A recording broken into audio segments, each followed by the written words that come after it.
Book 26, read by Hugh McGuire. Passage to India. 1. Singing my days, singing the great achievements of the present, singing the strong, light works of engineers, our modern wonders, the antique ponderous seven outvied. In the old world, the East, the Suez Canal, the New, by its mighty railroad spanned, the seas inlaid with elegant, gentle wires. Yet first to sound, and ever sound, the cry, with thee, old soul.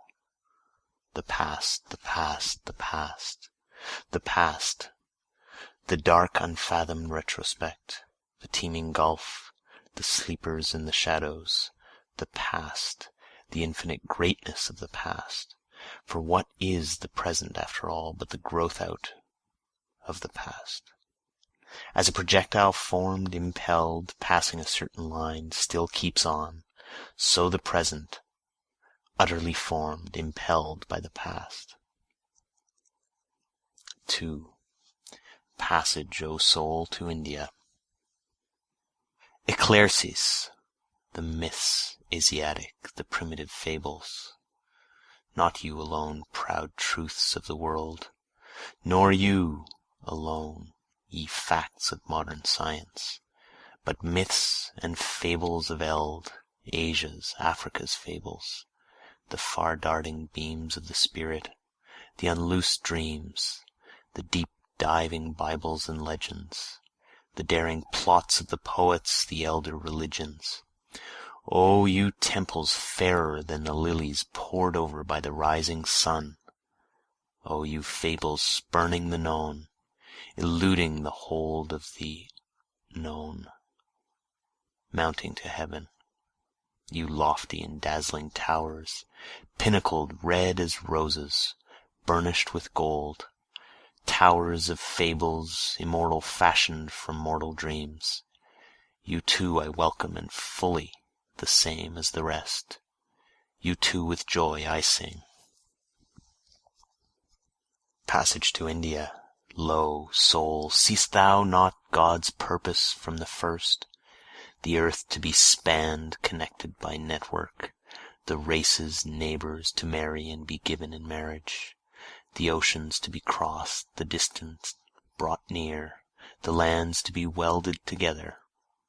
A warship new I sing, you captains, voyagers, explorers, yours, you engineers, you architects, machinists, yours, you, not for trade or transportation only, but in God's name, and for thy sake, O soul.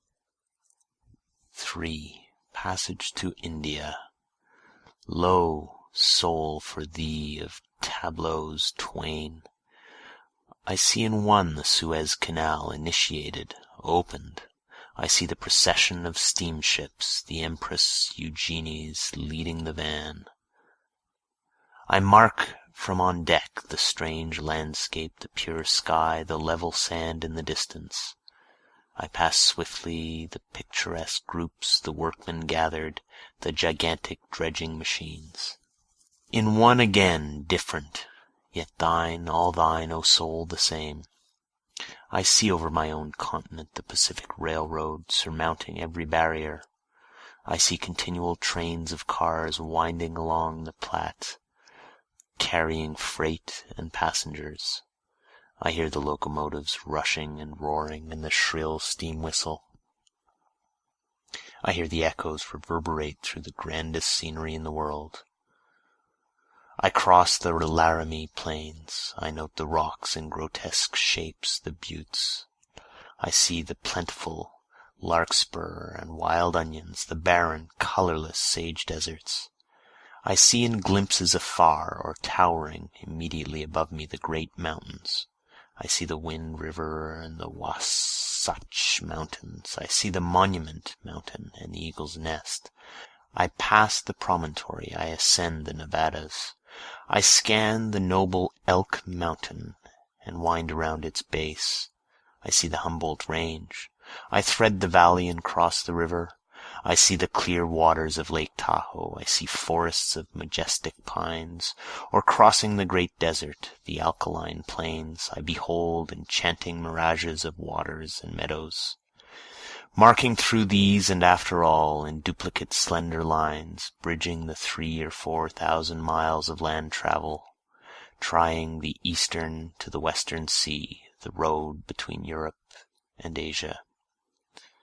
Ah, Genoese, thy dream, centuries after thou art laid in thy grave, the shore thou foundest verifies thy dream. 4. Passage to India. Struggles of many a captain, tales of many a sailor dead. Over my mood stealing and spreading they come, like clouds and cloudlets in the unreached sky. Along all history down the slopes, as a rivulet running, sinking now and now again to the surface rising, a ceaseless thought, a varied train, lo, soul, to thee, thy sight, they rise, the plans, the voyages again, the expeditions. Again Vasco da Gama sails forth, again the knowledge gained, the mariner's compass, lands found and nations born, thou born America, for purpose vast, man's long probation filled, thou rondure of the world at last accomplished. 5. O vast rondure swimming in space, covered all over with visible power and beauty, alternate light and day, the teeming spiritual darkness, unspeakable high processions of sun and moon and countless stars above, below the manifold grass and waters, animals, mountains, trees, with inscrutable purpose, some hidden prophetic intention. Now first it seems my thought begins to span thee. Down from the gardens of Asia, descending, radiating, Adam and Eve appear, their myriad progeny after them, wandering, yearning, curious with restless explorations, with questionings, baffled, formless, feverish with never happy hearts, with that sad, incessant refrain, wherefore, unsatisfied soul? And whither, O mocking life? Ah, who shall soothe these feverish children? Who justify these restless explorations? Who speak the secret of impassive earth? Who bind it to us? What is this separate nature so unnatural? What is this earth to our affections? Unloving earth, without a throb to answer ours, cold earth, the place of graves. Yet soul, be sure the first intent remains and shall be carried out. Perhaps even now the time has arrived. After the seas are all crossed, as they seem already crossed, after the great captains and engineers have accomplished their work, after the noble inventors, after the scientist, the chemist, the geologist, ethnologist, finally shall come the poet worthy that name. The true Son of God shall come singing his songs. Then not your deeds only, O voyagers, O scientists and inventors, shall be justified. All these hearts as of fretted children shall be soothed. All affectation shall be fully responded to. The secret shall be told, all these separations and gaps shall be taken up and hooked and linked together. The whole earth, this cold, impassive, voiceless earth, shall be completely justified. Trinitas divine shall be gloriously accomplished and compacted by the true Son of God, the poet. He shall indeed pass the straits and conquer the mountains. He shall double the Cape of Good Hope to some purpose. Nature and man shall be disjoined and diffused no more. The true Son of God shall absolutely fuse them. 6. Yet at whose wide-flung door I sing, year of the purpose accomplished, year of the marriage of continents, climates, and oceans. no mere dodge of Venice now wedding the Adriatic. I see, O year, in you the vast terraqueous globe, given and giving all, Europe to Asia, Africa joined, and they to the New World. The lands, geographies dancing before you, holding a festival garland, as brides and bridegrooms hand in hand. Passage to India, cooling airs from Caucasus far, soothing cradle of man. The river Euphrates flowing, the past lit up again. Lo, soul, the retrospect brought forward, the old, most populous, wealthiest of earth's lands. The streams of the Indus and the Ganges, and their many affluents. I my shores of America walking today behold, resuming all, the tale of Alexander on his warlike marches suddenly dying. On one side China, and on the other side Persia and Arabia. To the south the great seas and the Bay of Bengal, the flowing literatures, tremendous epics, religions, castes, old occult Brahma, interminably far back, the tender and junior Buddha, central and southern empires and all their belongings, possessors, the wars of Tamerlane, the reign of Agrabah, the traders, rulers, explorers, Moslems, Venetians, Byzantium, the Arabs, Portuguese, the first travelers famous yet, Marco Polo, Batuta, the Moor, doubts to be solved, the map incognita, blanks to be filled, the foot of man unstayed, the hands never at rest. Thyself, old soul, that will not brook a challenge. The medieval navigators rise before me, the world of 1492 with its awakened enterprise, something swelling in humanity now like the sap of the earth in spring, the sunset splendor of chivalry declining. And who art thou, sad shade, gigantic, visionary, thyself a visionary, with majestic limbs and pious beaming eyes, spreading around with every look of thine golden world, and huing it with gorgeous hues, as the chief historian, down to the footlights, walks in some great scena. Dominating the rest I see the admiral himself, history's type of courage, action, faith. Behold him sail from Palos leading his little fleet, his voyage behold, his return, his great fame, his misfortunes. Calumniators, behold him a prisoner, chained, behold his dejection, poverty, death. Curious, in time I stand, noting the efforts of heroes. Is the deferment long? Bitter the slander, poverty, death, lies the seed unrecked for centuries in the ground. Lo, to God's due occasion, uprising in the night, it sprouts, blooms, and fills the earth with use and beauty. 7. Passage indeed, O soul, to primal thought, not lands and seas alone, thy own clear freshness, the young maturity of brood and bloom, 2 realms of budding Bibles, O soul, repressless, I with thee and thou with me, thy circumnavigation of the world begin, of man, the voyage of his mind's return, to reason's early paradise, back to wisdom's birth, to innocent intuitions, again with fair creation. 8. Oh, we can wait no longer. We too take ship, O soul, joyous we too launch out on trackless seas, fearless for unknown shores, on waves of ecstasy to sail. Amid the wafting winds, thou pressing me to thee, I thee to me, O soul, caroling free, singing our song of God, chanting our chant of pleasant exploration. We laugh in many a kiss, let others deprecate, let others weep for sin, remorse, humiliation. O soul, thou pleasest me, I thee. Ah, more than any priest, O soul, we too believe in God, but with the mystery of God we dare not dally.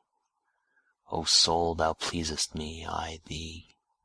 Sailing these seas or on the hills, or waking in the night, thoughts, silent thoughts of time and space and death, like waters flowing, bear me indeed as though the regions infinite, whose air I breathe, whose ripples hear, leave me all over. Bathe me, O God, in thee, mounting to thee, I and my soul to range in range of thee. O thou transcendent, nameless, the fibre and the breath, light of the light, shedding forth universes, thou centre of them, thou mightier centre of the true, the good, the loving, thou moral, spiritual fountain, affection's source, thou reservoir, O pensive soul of me, O thirst unsatisfied, waitest not there? Waitest not haply for us somewhere there, the comrade prefect? Thou pulse, thou motive of the stars, suns, systems, that circling move in order safe, harmonious, athwart the shapeless vastness of space. How should I think, how breathe a single breath, how speak, if out of myself I could not launch to those superior universes? Swiftly I shrivel at the thought of God, at nature and its wonders, time and space and death. But that I, turning, call to thee, O soul, thou actual me, and lo, thou gently masterest the orbs. Thou matest time, smilest content at death, and fillest, swellest, full the vastness of space, greater than stars or suns. Bounding, O soul, thou journeyest forth, what love than thine and ours could wider amplify, what aspirations, wishes outvie thine and ours, O soul, what dreams of the ideal, what plans of purity, perfection and strength, what cheerful willingness for others' sake to give up all, for others' sake to suffer all.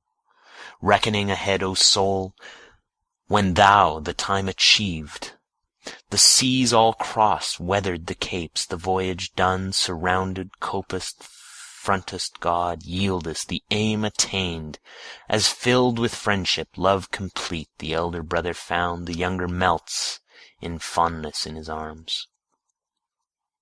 9. Passage to more than India. Are thy wings plumed indeed for such far flights? O soul, voyagest thou indeed on voyages like those? Disportest thou on waters such as those? Soundest below the Sanskrit and the Vedas? Then have thy bent unleashed. Passage to you, your shores, ye aged fierce enigmas. Passage to you, to mastership of you, ye strangling problems, you strewed with the wrecks of skeletons that, living, never reached you. Passage to more than India, a secret of the earth and sky, of you, O waters of the sea, O winding creeks and rivers, of you, O woods and fields, of you, strong mountains of my land, of you, O prairies, of you, grey rocks, O morning red, O clouds, O rain and snows, O day and night, passage to you, O sun and moon and all you stars, Sirius and Jupiter, passage to you. Passage, immediate passage, the blood burns in my veins. Away, O soul, hoist instantly the anchor. Cut the hawsers, haul out, shake out every sail. Have we not stood here like trees in the ground long enough? Have we not grovelled here long enough, eating and drinking like mere brutes? Have we not darkened and dazed ourselves with books long enough? Sail forth! Steer for the deep waters only, reckless, O soul, exploring, I with thee and thou with me, for we are bound where mariner has not yet dared to go, and we will risk the ship, ourselves and all, O brave soul. O farther, farther sail, O daring joy, but safe! Are they not all the seas of God? O farther, farther, farther sail. End of Book 26. Leaves of Grass by Walt Whitman. Book 27. Prayer of Columbus. A battered, wrecked old man thrown on this savage shore, far, far from home, pent by the sea and dark rebellious brows, 12 dreary months sore, stiff with many toils, sickened and nigh to death, I take my way along the island's edge, venting a heavy heart. I am too full of woe, haply I may not live another day. I cannot rest, O God, I cannot eat or drink or sleep till I put myself forth, my prayer once more to Thee.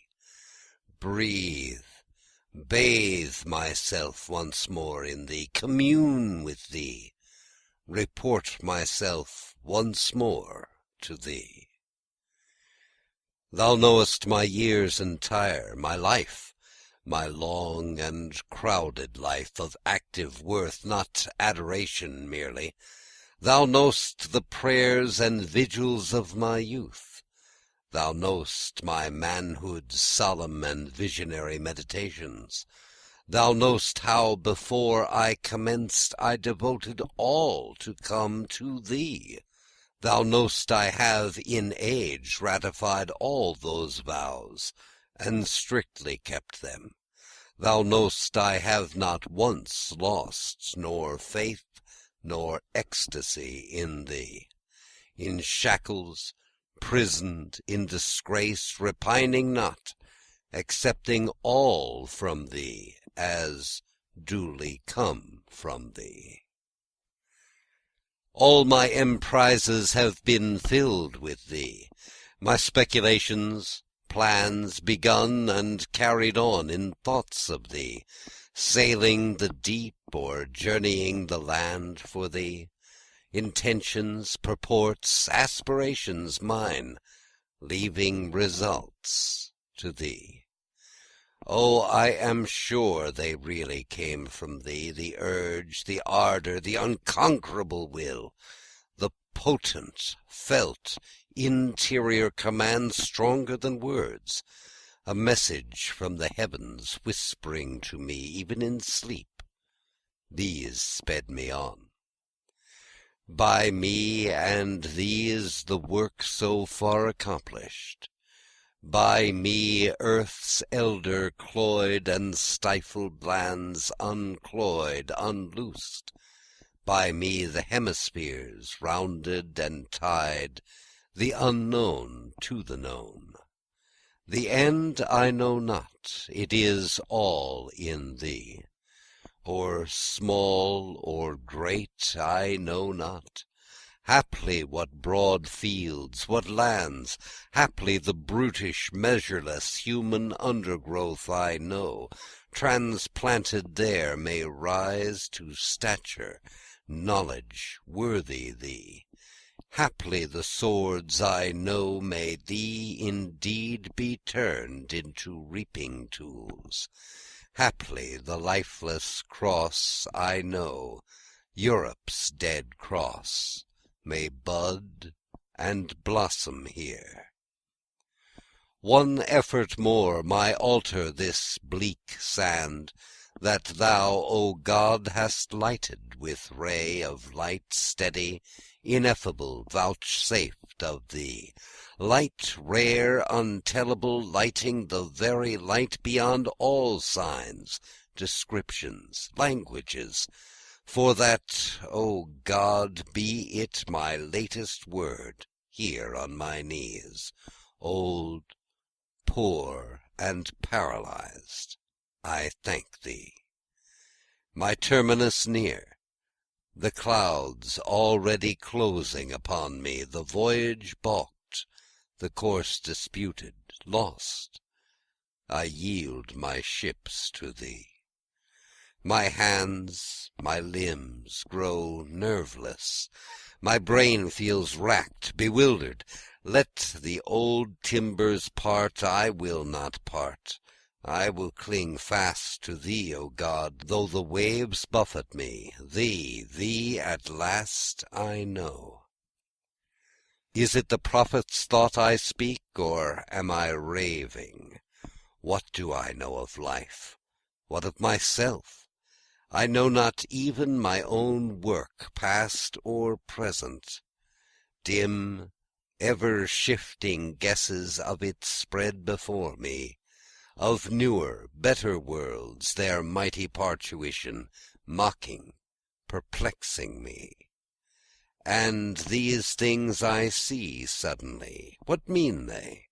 As if some miracle, some hand divine, unsealed my eyes, shadowy vast shapes smile through the air and sky, and on the distant waves sail countless ships, and anthems in new tongues I hear, saluting me.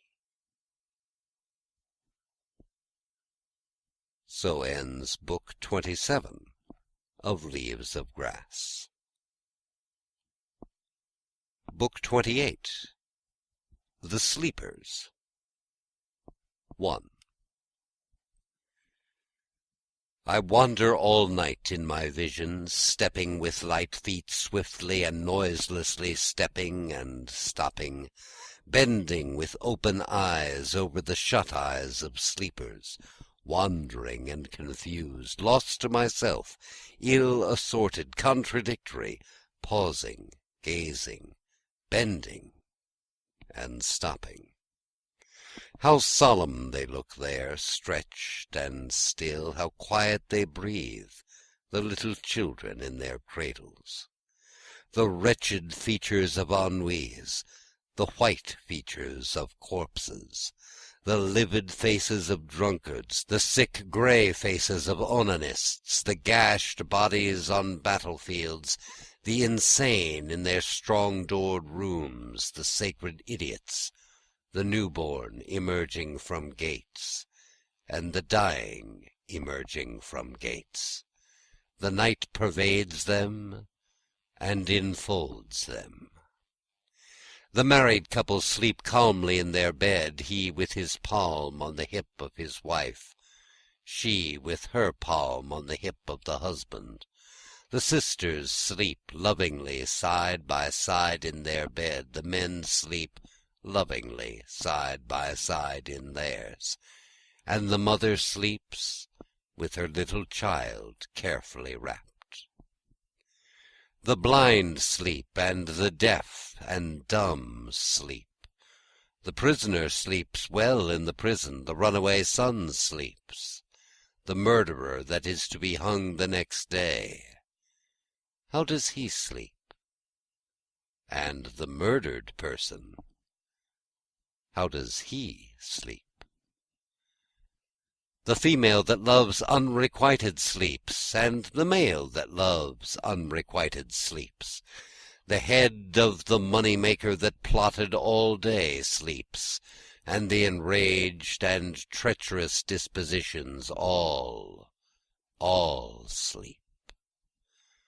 I stand in the dark with drooping eyes by the worst suffering and the most restless. I pass my hands soothingly to and fro a few inches from them. The restless sink in their beds, they fitfully sleep. Now I pierce the darkness, new beings appear. The earth recedes from me into the night. I saw that it was beautiful, and I see that what is not the earth is beautiful. I go from bedside to bedside. I sleep close with the other sleepers, each in turn. I dream in my dream all the dreams of the other dreamers, and I become the other dreamers. I am a dance. Play up there. The fit is whirling me fast. I am the ever-laughing. It is new moon and twilight. I see the hiding of douceurs, I see nimble ghosts, whichever way look, cache and cache again, deep in the ground and sea, and where is neither ground nor sea. Well do they do their jobs, those journeymen divine, only from me can they hide nothing, and would not if they could. I reckon I am their boss, and they make me a pet besides, and surround me, and lead me, and run ahead when I walk, to lift their cunning covers, to signify me with stretched arms, and resume the way. Onward we move, a gay gang of blackguards, with mirth-shouting music and wild flapping pennants of joy. I am the actor, the actress, the voter, the politician, the emigrant and the exile, the criminal that stood in the box, he who has been famous and he who shall be famous after today, the stammerer, the well-formed person, the wasted or feeble person. I am she who adorned herself and folded her hair expectantly. My truant lover has come, and it is dark. Double yourself and receive me, darkness. Receive me and my lover too. He will not let me go without him. I roll myself upon you as upon a bed. I resign myself to the dusk. He whom I call answers me, and takes the place of my lover. He rises with me silently from the bed. Darkness, you are gentler than my lover. His flesh was sweaty and panting. I feel the hot moisture yet that he left me. My hands are spread forth. I pass them in all directions. I would sound up the shadowy shore to which you are journeying. 2. I descend my western course. My sinews are flaccid. Perfume and youth course through me, and I am their wake. It is my face, yellow and wrinkled instead of the old woman's. I sit low in a straw-bottomed chair and carefully darn my grandson's stockings. It is I, too, the sleepless widow looking out on the winter midnight. I see the sparkles of starshine on the icy and pallid earth. A shroud I see, and I am the shroud. I wrap a body and lie in the coffin. It is dark here underground.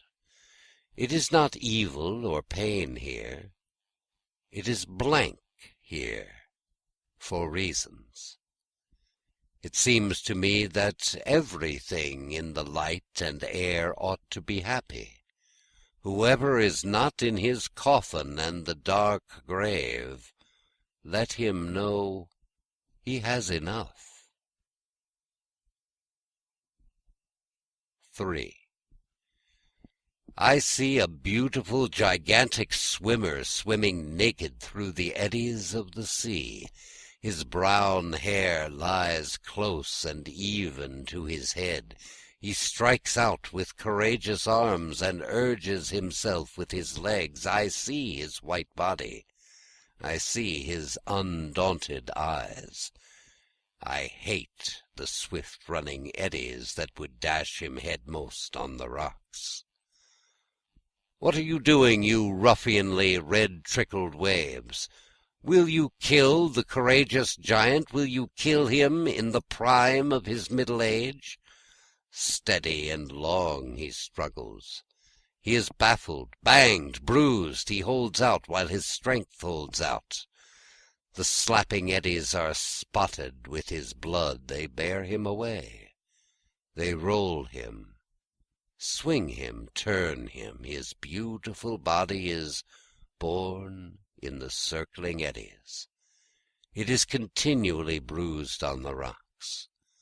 Swiftly and out of sight is borne the brave corpse. 4. I turn, but do not extricate myself, confused, a past reading, another, but with darkness yet. The beach is cut by the razory ice wind, the wreck guns sound, the tempest lulls, the moon comes floundering through the drifts.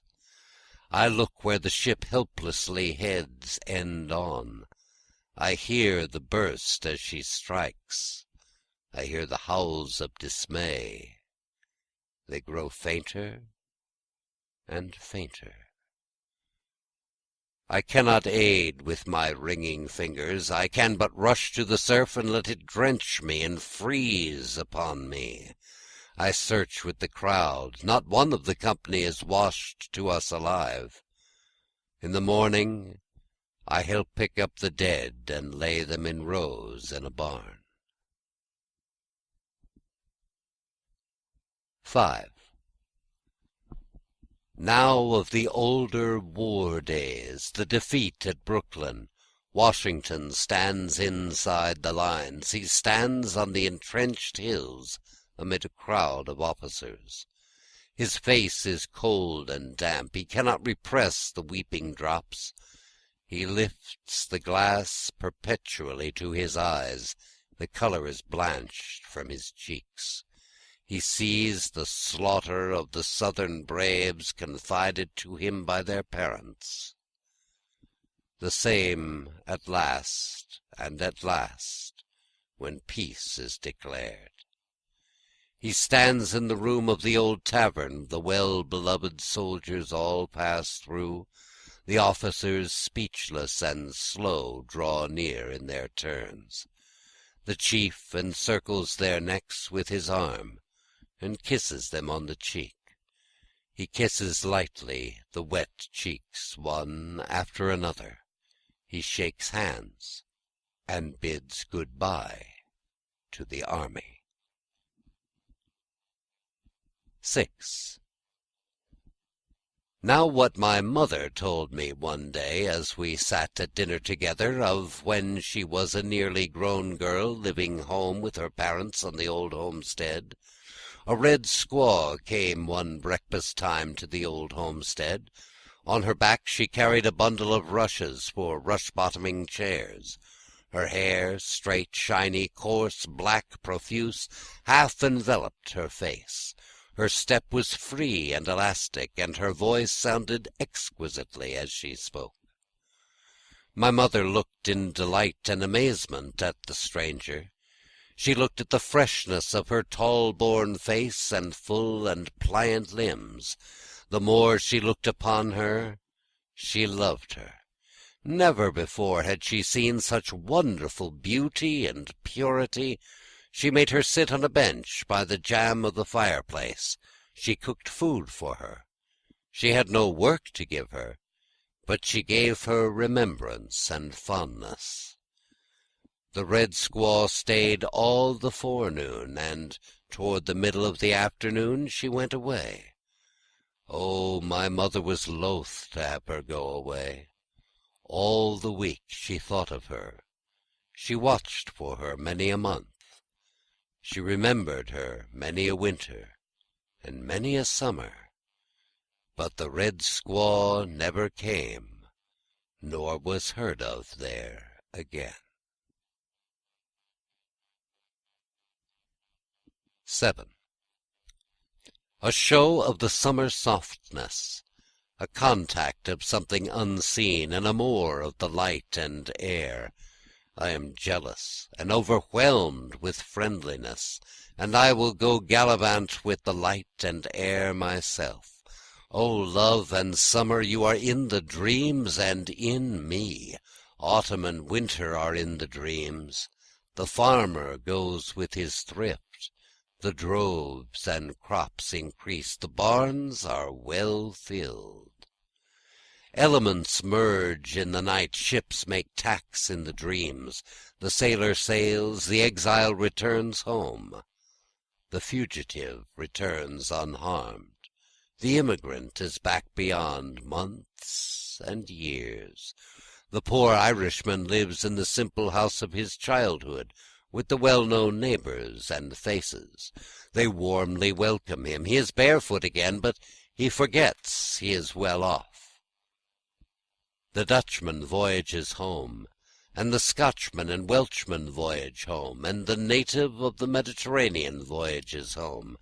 To every port in England, France, Spain, enter well-filled ships. The Swiss foots it toward his hills. The Prussian goes his way, the Hungarian his way, and the Pole his way. The Swede returns, and the Dane and Norwegian return.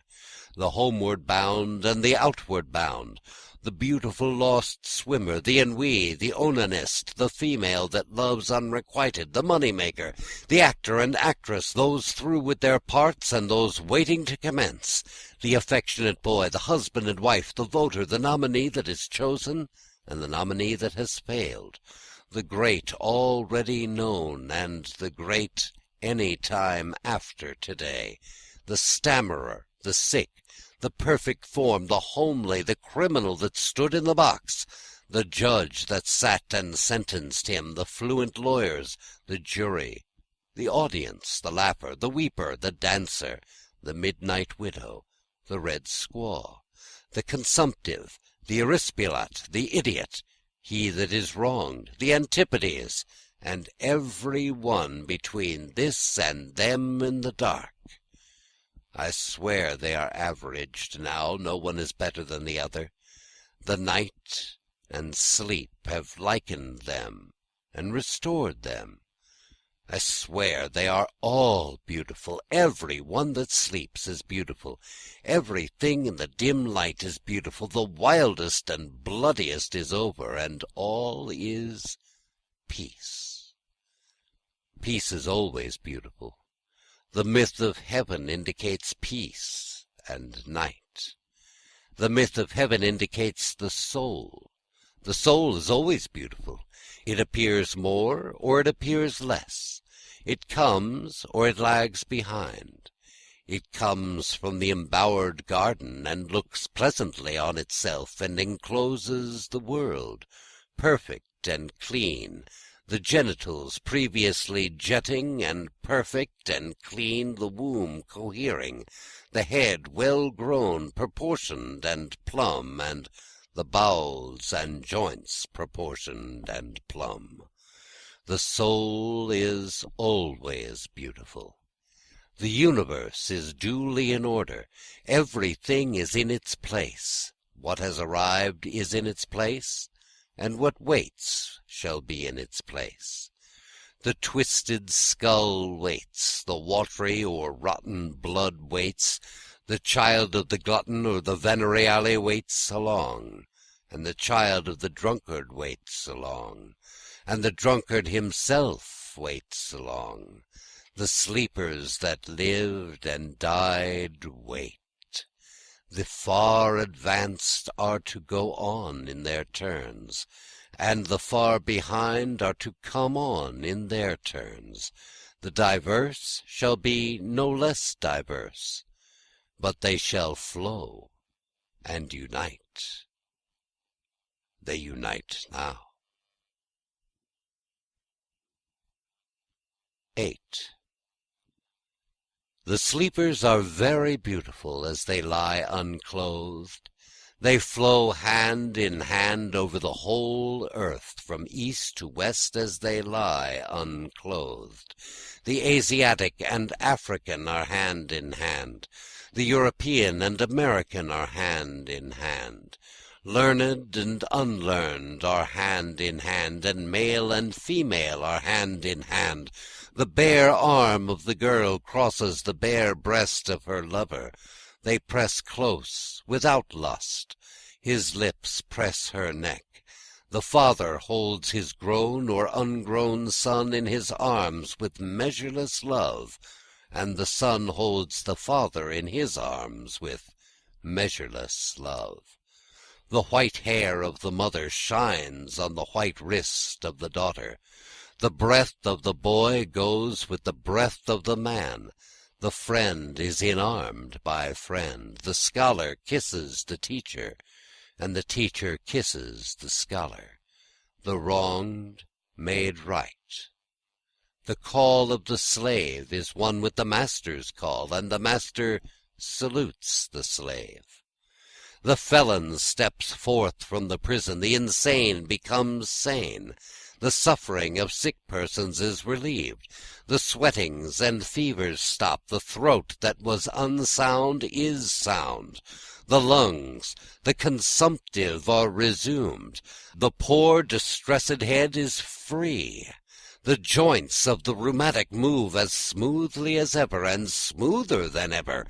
Stiflings and passages open, the paralyzed become supple, the swelled and convulsed and congested awake to themselves in condition. They pass the invigoration of the night and the chemistry of the night, and awake. I too pass from the night. I stay a while.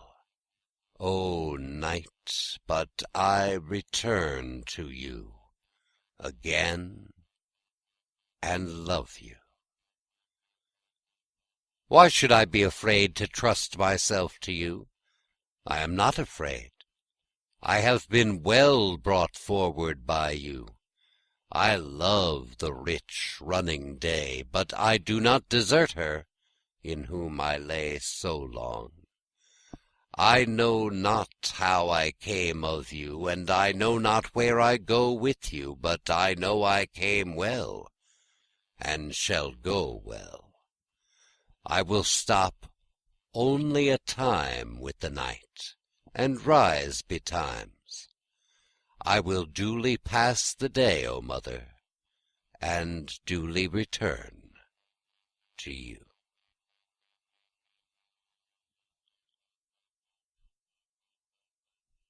Transpositions. Let the reformers descend from the stands where they are forever bawling.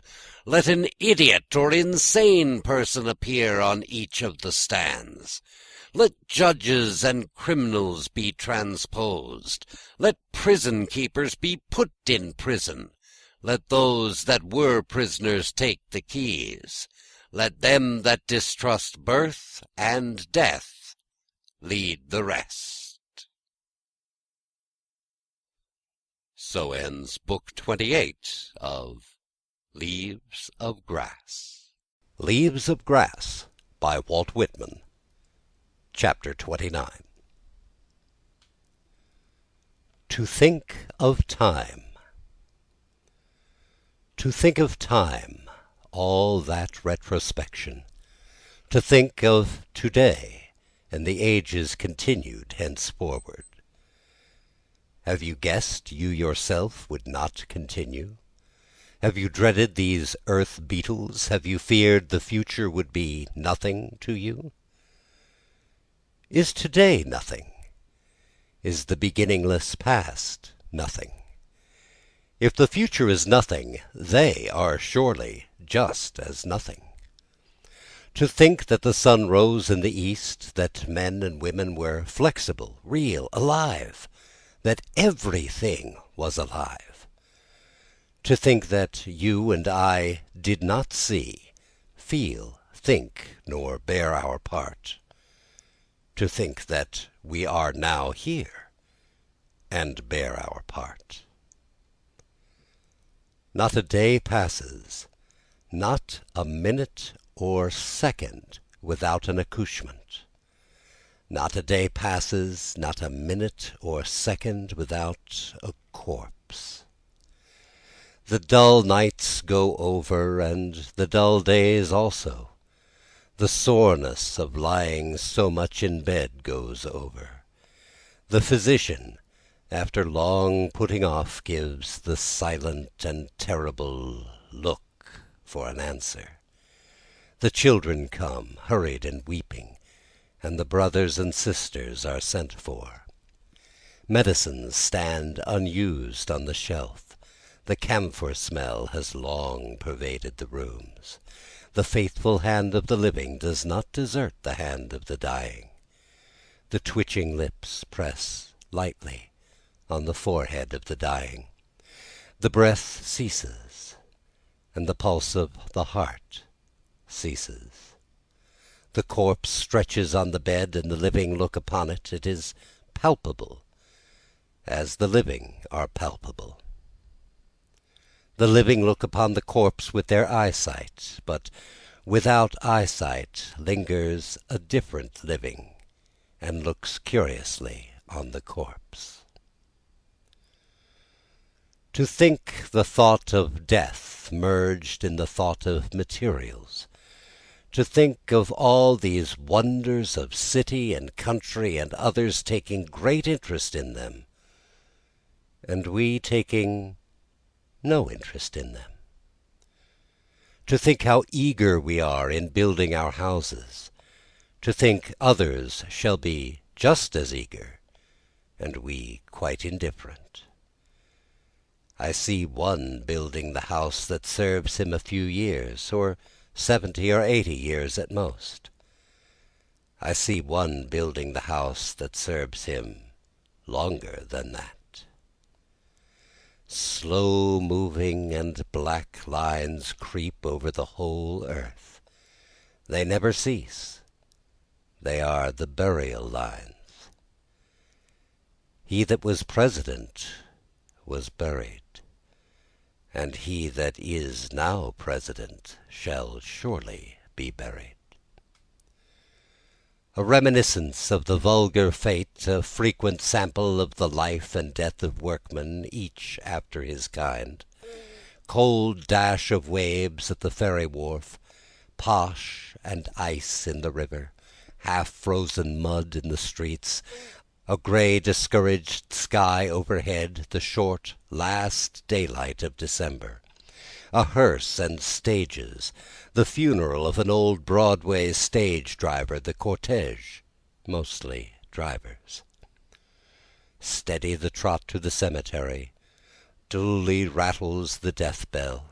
The gate is passed, the new-dug grave is halted at, the living alight. The hearse uncloses, the coffin is passed out, lowered and settled. The whip is laid on the coffin. The earth is swiftly shovelled in. The mound above is flattened with the spades. Silence.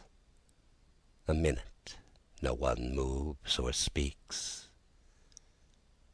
It is done. He is decently put away. Is there anything more? He was a good fellow, free-mouthed, quick-tempered, not bad-looking, ready with life or death for a friend, fond of women, gambled, ate hearty, drank hearty, had known what it was to be flush, grew low-spirited toward the last, sickened, and was helped by a contribution, died aged 41 years, and that was his funeral. Thumb extended, finger uplifted, apron, cape, gloves, strap, wet weather clothes, whip carefully chosen, boss, spotter, starter, hostler, somebody loafing on you, you loafing on somebody, headway, man before and man behind, good day's work, bad day's work, pet stock, mean stock, first out, last out, turning in at night. To think that these are so much and so nigh to other drivers, and he there takes no interest in them. The markets, the government, the working man's wages, to think what account they are through our days and nights, to think that other working men will make just as great account of them, yet we make little or no account. The vulgar and the refined, what you call sin and what you call goodness, to think how wide a difference. To think the difference will still continue to others, yet we lie beyond the difference. To think how much pleasure there is. Do you enjoy yourself in the city? Or engaged in business? Or planning a nomination and election? Or with your wife and family? Or with your mother and sisters? Or in womanly housework, or the beautiful maternal cares. These also flow onward to others. You and I flow onward, but in due time you and I shall take less interest in them. Your farm, profits, crops, to think how engrossed you are, to think that there will still be farms, profits, crops, yet for you of what avail?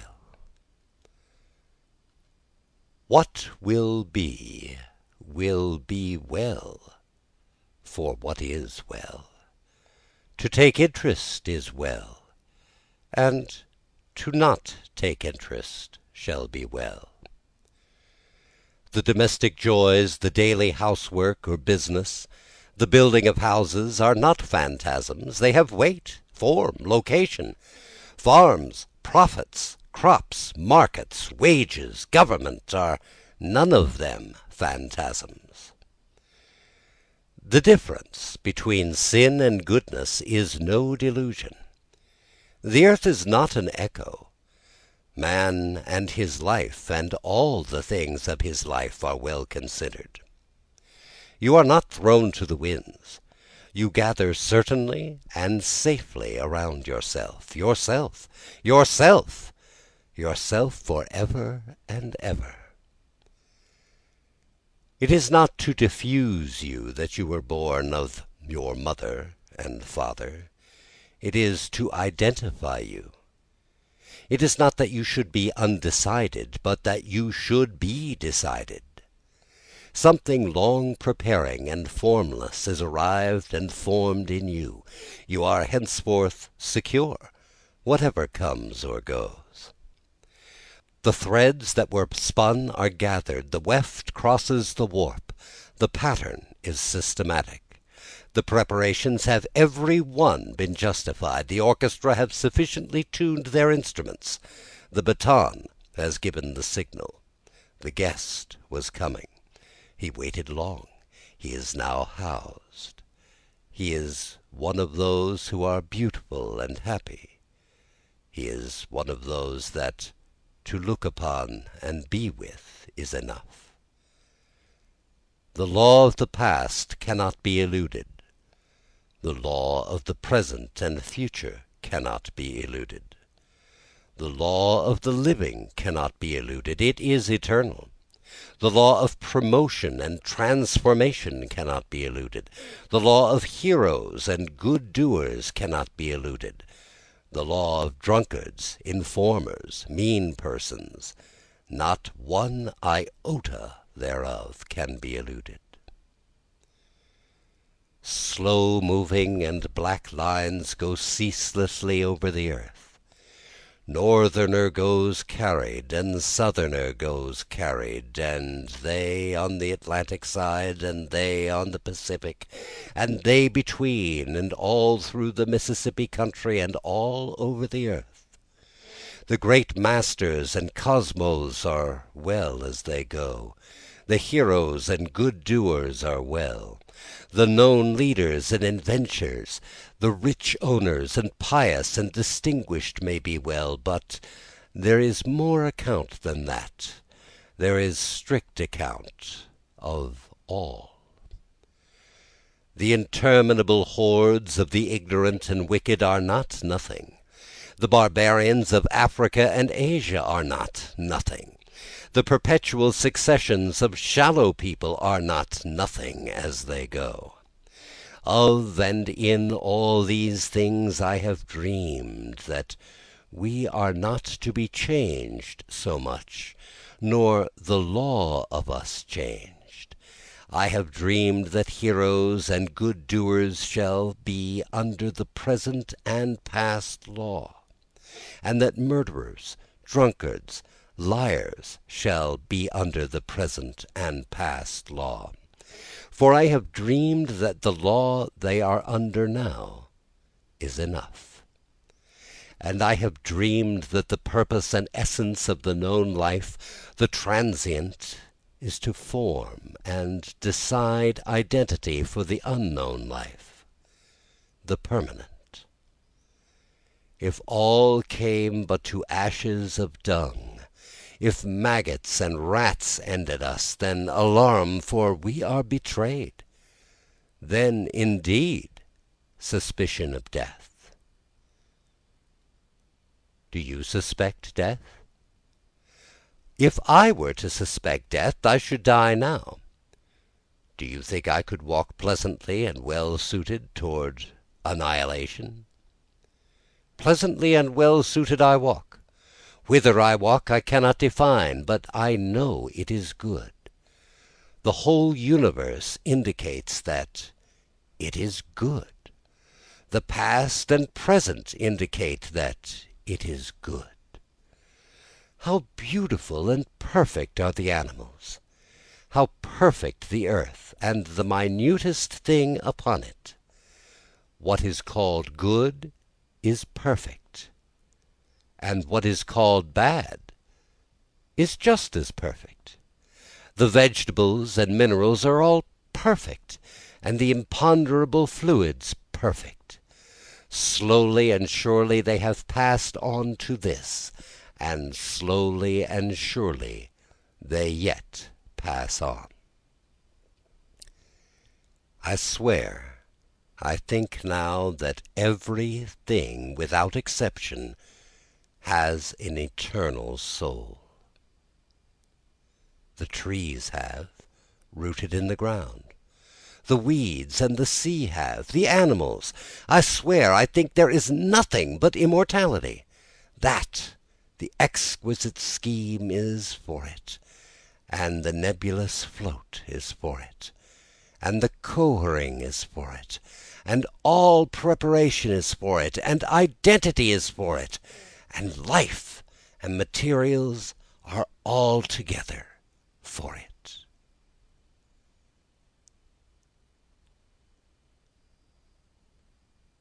Book 30. Whispers of Heavenly Death. Darest thou now, O soul? Darest thou now, O soul, walk out with me toward the unknown region, where neither ground is for the feet, nor any path to follow, no map there, nor guide, nor voice sounding, nor touch of human hand, nor face with blooming flesh, nor lips, nor eyes are in that land. I know it not, O soul, nor dost thou. All is a blank before us. All waits undreamed of in that region, that inaccessible land. Till when the ties loosen, all but the ties eternal, time and space, nor darkness, gravitation, sense, nor any bounds bounding us, then we burst forth, we float in time and space, O soul, prepared for them, equal, equipped at last, O joy, O fruit of all, them to fulfill, O soul. Whispers of Heavenly Death.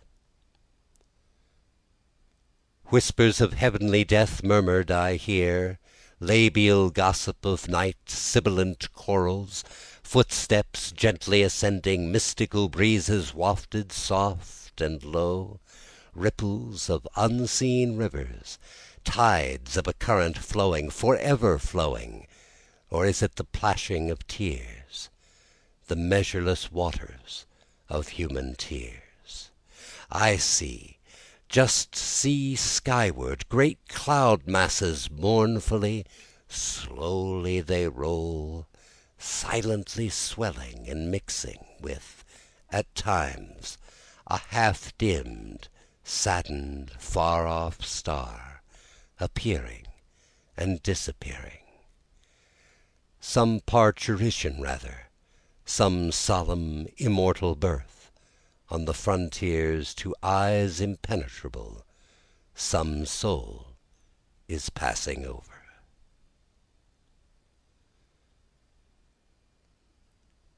Chanting the Square Deific.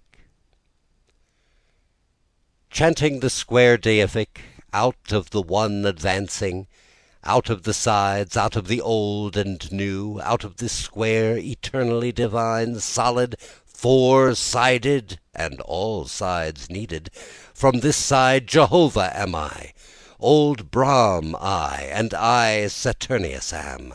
Not time affects me, I am time, old, modern as any, unpersuadable, relentless, executing righteous judgments as the earth. The Father, the brown old Chronos with laws, aged beyond computation, yet never new, ever with those mighty laws rolling. Relentless, I forgive no man, whoever sins dies. I will have that man's life. Therefore let none expect mercy. Have the seasons, gravitation, the appointed days mercy? No more have I. But as the seasons and gravitation, and as all the appointed days that forgive not, I dispense from this side judgments inexorable, without the least remorse. Consolator most mild, the promised one advancing, with gentle hand extended, the mightier God am I, foretold by prophets and poets in their most rapt prophecies and poems. From this side, lo, the Lord Christ gazes. Lo, Hermes I, lo, mine is Hercules' face. All sorrow, labour, suffering, I, tallying it, absorb in myself. Many times have I been rejected, taunted, put in prison and crucified, and many times shall be again. All the world have I given up for my dear brothers' and sisters' sake, for the soul's sake, wandering my way through the homes of men, rich or poor, with the kiss of affection, for I am affection. I am the cheer-bringing God, with hope and all-enclosing charity, with indulgent words as to children, with fresh and sane words, mine only, young and strong, I pass, knowing well I am destined myself to an early death.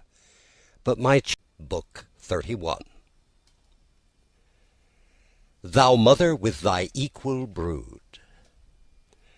Thou mother with thy equal brood, thou varied chain of different states, yet one identity only. A special song before I go I'd sing o'er all the rest for thee, the future. I'd sow a seed for thee of endless nationality. I'd fashion thy ensemble including body and soul. I'd show a way ahead thy real union, and how it may be accomplished. The paths to the house I seek to make, but leave to those to come the house itself. Belief I sing, and preparation, as life and nature are not great with reference to the present only, but greater still from what is yet to come. Out of that formula for thee I sing. As a strong bird on pinions free, joyous, the amplest spaces heavenward cleaving, such be the thought I'd think of thee, America. Such be the recitative I'd bring for thee.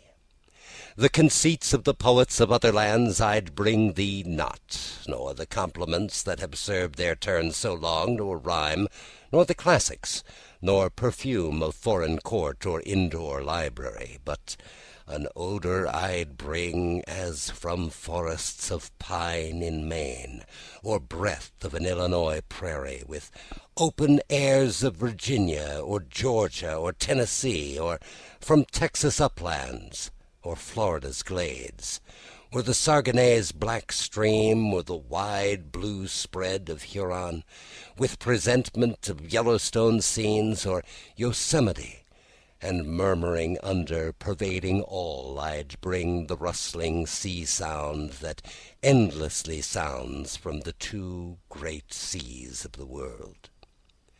And for thy subtler sense, subtler refrains, dread mother, preludes of intellect tallying these and thee, mind formulas fitted for thee, real and sane and large as these and thee, thou mounting higher, driving deeper than we knew, thou transcendental union, by thee fact to be justified, blended with thought, thought of man justified, blended with God.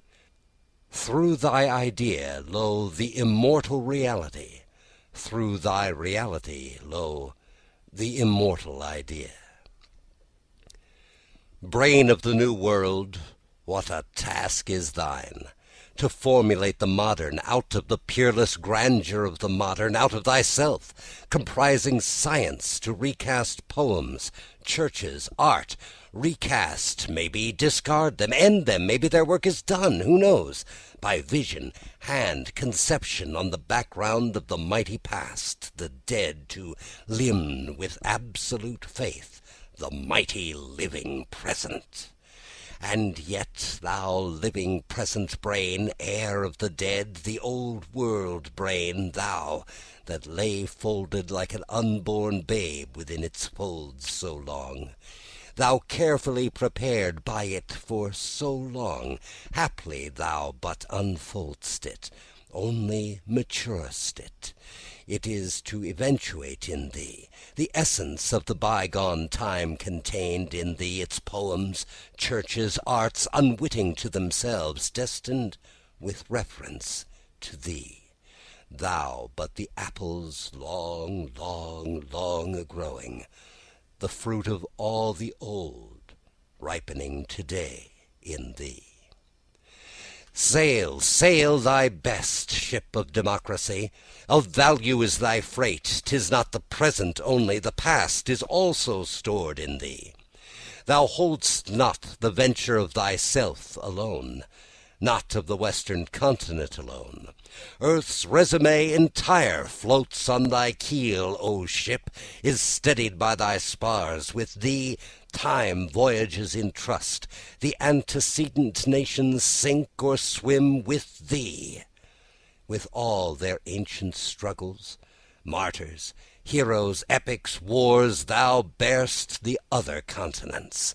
Theirs as much as thine, the destination port triumphant. Steer then with good strong hand and wary eye, O helmsman. Thou carriest great companions. Venerable priestly Asia sails this day with thee, and royal feudal Europe sails with thee.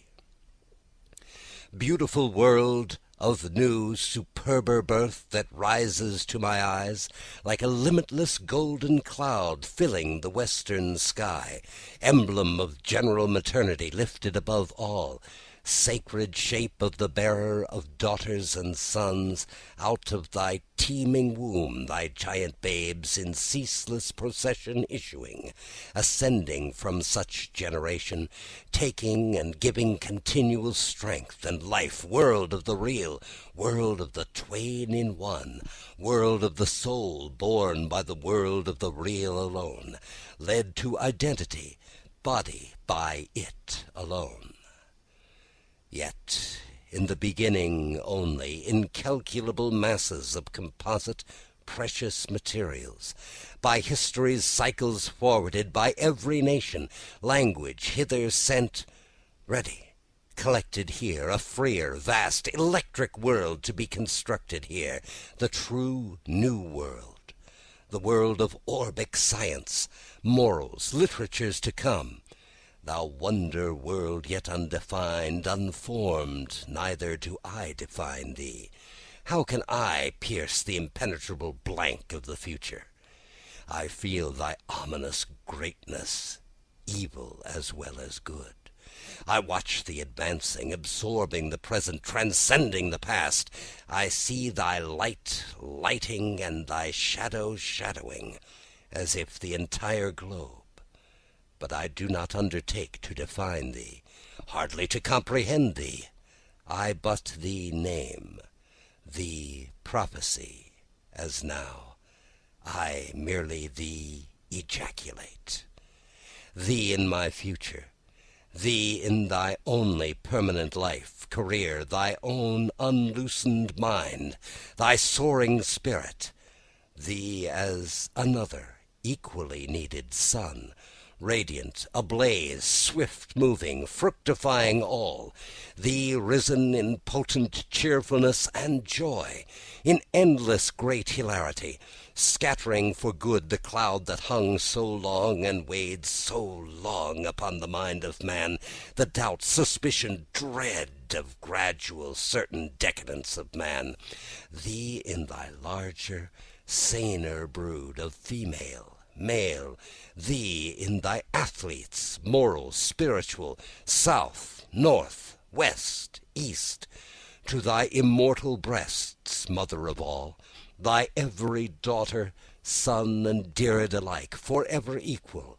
thee in thy own musicians, singers, artists, unborn yet, but certain, thee in thy moral wealth and civilization, until which thy proudest material civilization must remain in vain, thee in thy all-supplying, all-enclosing worship, thee in no single Bible, Saviour, merely thy Saviours countless, latent within thyself, thy Bibles incessant within thyself, equal to any, divine as any, thy soaring course, thee formulating not only thy two great wars, nor in thy centuries' visible growth, but far more in these leaves and chants, thy chants, great mother, thee in an education grown of thee, in teachers, studies, students born of thee, thee in thy democratic feats en masse, thy high original festivals, operas, lecturers, preachers, thee in thy ultimate, the preparations only now completed, the edifice on sure foundations tied, thee in thy pinnacles, intellect, thought, thy topmost rational joys, thy love and godlike aspiration, in thy resplendent coming literati, thy full-lunged orators, thy sacerdotal bards, cosmic savans, these in thee, certain to come, today I prophesy. Land tolerating all, accepting all, not for the good alone, all good for thee. Land in the realms of God to be a realm unto thyself, under the rule of God to be a rule unto thyself. Lo, where arise these peerless stars, to be thy natal stars, my country, ensemble, evolution, freedom, set in the sky of law. Land of unprecedented faith, God's faith, thy soil, thy very subsoil all upheaved, the general inner earth so long, so sedulously draped over, now, hence, for what it is boldly laid bare, opened by thee to heaven's light, for benefit or bale. Not for success alone, not to fair sail unintermitted always, the storm shall dash thy face, the murk of war and worse than war shall cover thee all over. Wert capable of war, its tug and trials, be capable of peace, its trials? For the tug and moral strain of nations come at last in prosperous peace, not war. In many a smiling mask death shall approach, beguiling thee, thou in disease shalt swelter. The livid cancer spread its hideous claws, clinging upon thy breasts, seeking to strike thee deep within. Consumption of the worst, moral consumption, shall rouge thy face with hectic, but thou shalt face thy fortunes, thy diseases, and surmount them all. Whatever they are today, whatever through time they may be, they each and all shall lift and pass away and cease from thee. While thou, time's spirals rounding out of thyself, thyself still extricating, fusing, equable, natural, mystical union, thou, the mortal with immortal blent, shalt soar toward the fulfillment of the future, the spirit of the body and the mind, the soul, its destinies, the soul, its destinies, the real, purport of all these apparitions of the real. In thee, America, the soul, its destinies, thou globe of globes, thou wonder nebulous, but many a throe of heat and cold convulsed by these thyself solidifying, thou mental moral orb, thou new, indeed, new spiritual world, the present holds thee not for such vast growth as thine, for such unparalleled flight as thine, such brood as thine. The future only holds thee, and can hold thee.